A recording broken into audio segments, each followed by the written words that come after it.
you've made mistakes, and you're getting a second chance. Remember that you're not alone. You have a means through. New blessings are coming to you. Taurus, welcome to your May 2026 reading, but of course the message is for you anytime you might find it. Let's get into it. As always, we'll be using our classic Mystic Compass spread, starting here at the north. This card will represent the area of your life that has to do with housing, finances, career, etc. And then we've got an action item to follow. Over here to the east, we've got our thoughts, mindset, focus, dreams, as well as an action item to complement. Down here at the south, we've got our passions, our belief systems, anything that gets us really fired up, that gets us going, and our motivation, as well as a corresponding action item. Over here to the west, we've got our feelings and emotions, anything that is touching us in a deep emotional way, as well as an action item that corresponds. Finally, we've got one card in the center to tie everything together to show us what exactly we are looking at as the main point of the reading of this month and how everything is interconnected. To the north, this is our position of housing, finances, career, that sort of thing. Could also be medical, health-related issues. And we're starting out with the Eight of Pentacles. So with this Eight of Pentacles, we are looking at hard work and dedication. What is it that you're working towards? Are you working towards earning a certain income? Are you working towards saving to buy a home? Are you working towards building a closer knit community? Are you working, this is something tangible, something you're actually doing. Are you working on yourself to be a better version of yourself? These are all questions that we're asking here, okay? So what is it that you're working towards? That's the theme here. If you're not working towards something, this is your invitation to really start leaning in towards those types of goals and setting certain goals, and then actually making the effort to improve your situation, whatever that may be, towards said goals. This isn't necessarily easy, and you might feel like there are outside forces watching you and watching your moves and watching you work, but not necessarily doing the work themselves. But there are also positive forces that are watching you and in support of you and hope and cheering you on and hoping for the best. The only timeline that you're on is the one that you choose for yourself. So you don't have to work so hard with fabricated timelines. And if you have to change your timelines, that's perfectly fine and perfectly normal and acceptable. But the point here is that you put a timeline to your achievements and your goals and break them up into smaller timelines. So like maybe your goal is to save $10,000. Let's start with saving $1,000 and say, okay, I'm gonna save $1,000 in the next 3 months or the next 6 months or the next 1 year, and then go from there and build it up. So you don't have to do this all at once. You don't have to just save $10,000 overnight. It's in increments. So let me save my first $1,000, then save my next $2,000 up to $5,000, and then reach the $10,000 goal, okay? If you're saving for something, I highly recommend opening up a high yield savings account rather than a regular checking account, because that's going to give you about 3 to 4 times more interest, or rather 3 to 4% back interest, whereas a regular savings account, a regular checking account is giving you nothing, and a regular savings account is only giving you maybe 0.3%, which is essentially nothing, pennies on the dollar. So you really want to help make your money work for you if that's the type of goal that we're looking at for you here, or that you're looking at for yourself right now. What is your action item in this area of your life? Queen of Wands, okay? This is taking full control of those goals and but not letting the goals control you. This is being very much in flow with next steps and like what is in your highest interest. Are your goals actually benefiting you as a human? And is your nervous system ready to support those types of goals? This is about being right with yourself as you pursue these ambitions. Okay, so it's always coming back to self, mothering the self, regardless of your gender expression. This is being in flow and making sure that your goals aren't overly logical, but there's something that you can actually stand behind. All right, let's see what we have for you. Over to the east, this is the air element, so we're looking at things of the mind. So this is your thoughts, your dreams, where your focus lies. And more pentacles, we've got 7 of pentacles, so we just jumped from 8 to 7. This here, and this is what's on your mind, so you're thinking about what are the seeds that you've planted previously that are going to benefit you now. So maybe you already did set up a high yield savings account and now you can actually fund it. Or maybe you already funded it and now it's time to take some of that out towards your other endeavors. You know, maybe you've already met your savings goal and now it's time to start investing. I have a link in the description below for an investing program that I highly recommend. And that's a good place to start. But this is something that where your mind is, this is what's occupying your mind, Taurus. And you're an earth sign. So these are not totally outside the realm of possibility for you, or even what's like easy for you or comes naturally to a lot of you. And so we want to think about how we're setting up our homesteads and our career paths for success. So this isn't all just about money, it's also about the tangible things that you have around you that are supporting your next goals and your next endeavors and your next steps, okay, so that you can support yourself continually and others. Let's see, what is your action item over here in the east? Oh my goodness, we have the Fool. Taurus, you are a brand new baby on planet Earth. You're starting over again. You have learned lessons, you've made mistakes, and you're getting a second chance. So this is asking you to look at what you've already done in the past and how you can continue differently and in a new way. So this is not just a continuation of what you've already done. It's really thinking about things in a brand new way. That means maybe following content online that you don't necessarily agree with right away, just to get the extra information, just to try to see where someone else is coming from and how you might be able to benefit from that information, okay? This is looking at also playing with the adventure. Like, have fun with it. Have fun with your new beginnings. Have fun with your start overs. This doesn't have to be a serious thing. You can have fun while you're starting something new. And even though it might seem like it's a serious topic, like finance or housing or something like that, or your career, you can still have fun and enjoy the process along the way. Enjoy the ride. That is what the end, and think about it that way. So change the way you think about it in order to be able to enjoy it, and think of yourself as a beginner. Like, maybe put yourself in the position of a school child and think, okay, this is my first time. If we're talking about investing, for example, this is my first time learning about investing, and I'm just going to and I don't know what to expect, and I don't know anything, but I'm willing to let my own beliefs and thoughts be challenged.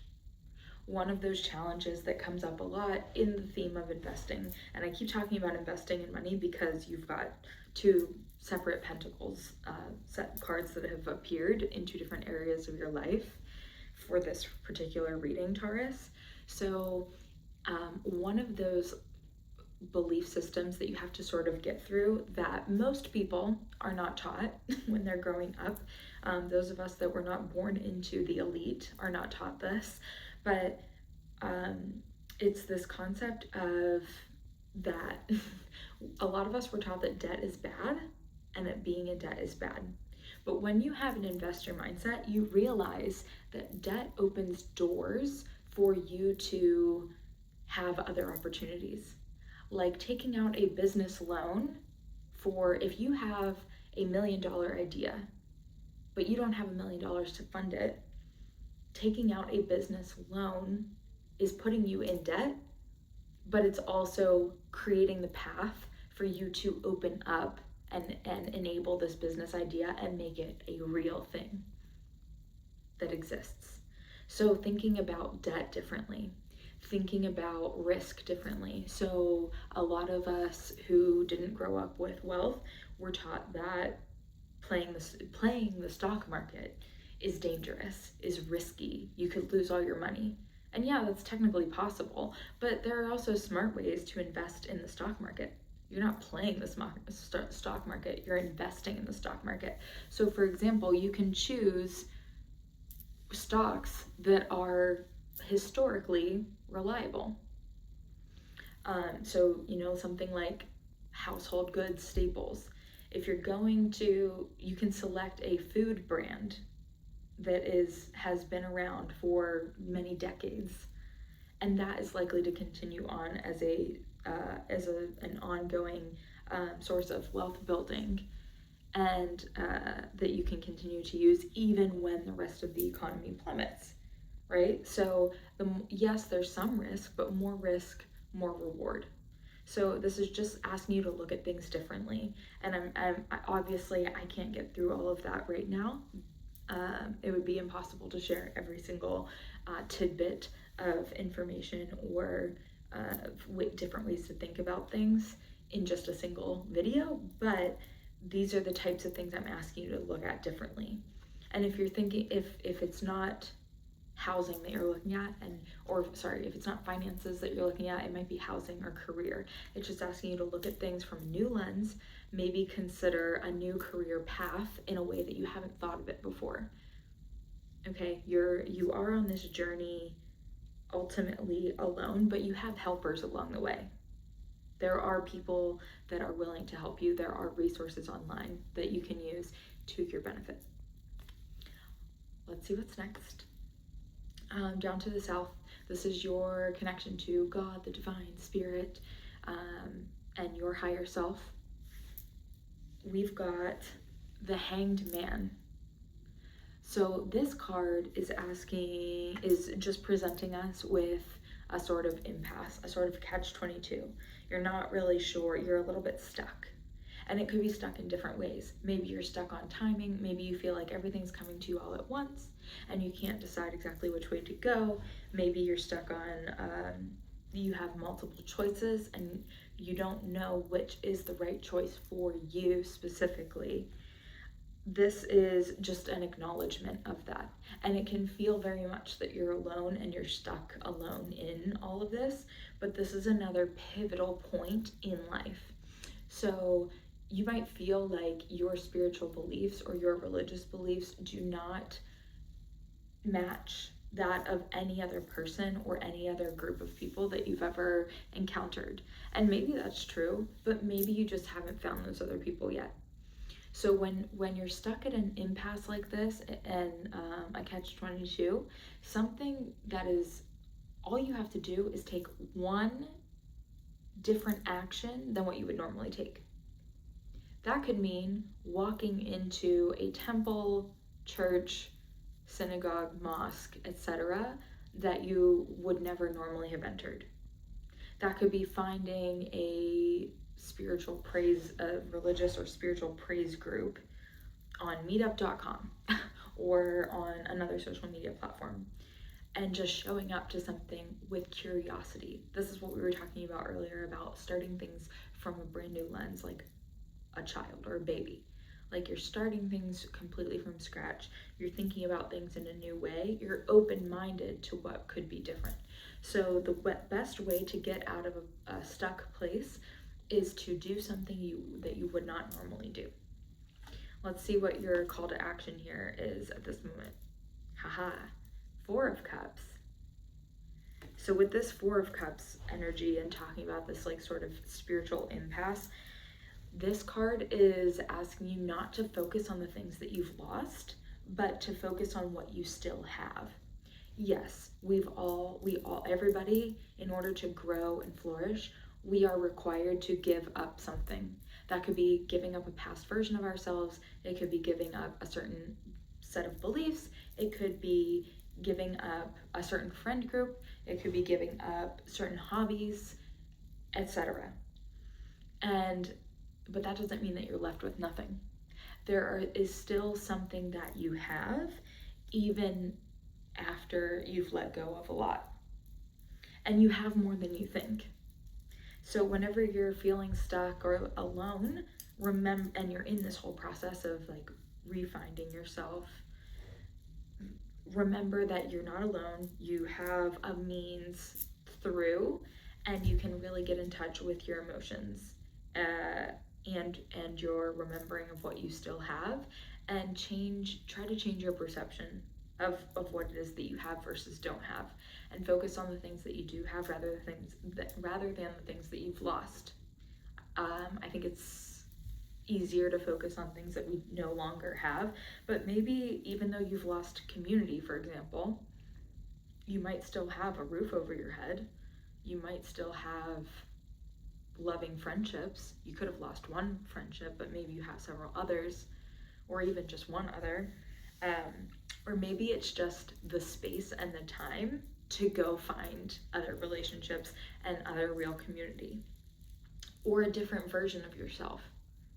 Like maybe you gave up a certain religious belief, but you are able to find a new one through this work. Just some food for thought, Taurus. Let's see what we have for you over to the west. This is our emotion and feelings. Four of Wands. So we've got another four here. So we had our two different pentacles earlier, and now we've got Four of Wands. This is so nice. This card is really a homecoming and a partnership. So where are you emotionally finding those partnerships of interdependence where you can count on someone and they can count on you, and there's no doubt about it? You are ride or die. It could be in romantic partnership. It could also be any other type of partnership in business or otherwise. But this is really something where it's like very easy to just keep moving forward, and new blessings are coming to you consistently. And the next steps quickly present themselves. So it could be that you strike up a conversation with someone that you already know, or a new person in your life, and you realize that you're on the same page. You have similar goals, but then you both can work together with each of your strengths. So it's best to find, whether it's a business partner or any other type of life partner, it's best to find people that don't have the exact same skill set and the exact same strengths as you, because you want to complement each other. You don't want to be in conflict with each other. So you want to find people that are complementing in that relationship towards the common goal. And so this is asking you to focus on that from an emotional standpoint. With whom do you feel like your best self? Are there certain people that bring out more positive attributes in you, in your life? And this is sort of pushing you into the direction of spending more time with those types of people, rather than people that are just neutral or plain, and who aren't able to see you for who you really are and see your strengths. Let's see what your action item is over here. Queen of Pentacles. You've got more pentacles over here, Taurus. Lots of money matters and like very literal, tangible things happening here. So with this Queen of Pentacles energy, looking at these two cards together, the Four of Wands and the Queen of Pentacles, we're looking at someone who wants to give back to their community. So when you're looking at these partnerships, maybe there's more than one person who could be a match for you to partner with in your different endeavors in life. And you want to look for if you have a choice, the action item here is to choose the person that is more likely to give back to the community or give back to disenfranchised groups or somehow pay it forward, either volunteering or philanthropy, someone that wants to do good for others. It could also be something as simple as a parent, a mom maybe, who is giving back to her children. So maybe she's motivated by the prospect of building something greater for her children. That still counts here. So it's in the home, and it can be someone like, working in the home, a stay-at-home mom, for example, who's also working to better the lives of her children, better the life of her whole family, and beyond. This is bringing something tangible to the emotional. So it's someone that is giving back, but also can do so from a place of love and care. Let's see our last card tying us all together for the month. King of Cups. All right, King of Cups energy is someone that is really in control of their emotions, knows how to lead with emotion and lead with their heart. So they are putting a lot of stake in their emotions lead them. They know the exact moment when they enter into a space, if it is the right space for them or not, based on how they feel as soon as they enter, because they can feel the people around them in the space. They can feel how any subtle shifts within themselves, and they're not afraid to share emotions outwardly with others. This is someone who can hold emotion but can also make sound choices. So this isn't someone that feels a lot and is just running around and is all over the place. This is someone who feels a lot and is also at home within themselves. And so we're keeping that in mind with all of what we've discussed here, with our business endeavors and any housing shifts, any new projects that we're coming up with, and stepping into new ways of being, like we were talking about, and with getting out of a stuck place. Thank you so much, Taurus. I look forward to seeing you soon. Please be sure to check out your sun, rising, moon, and Venus sign to get a fuller picture of your month ahead. Bye.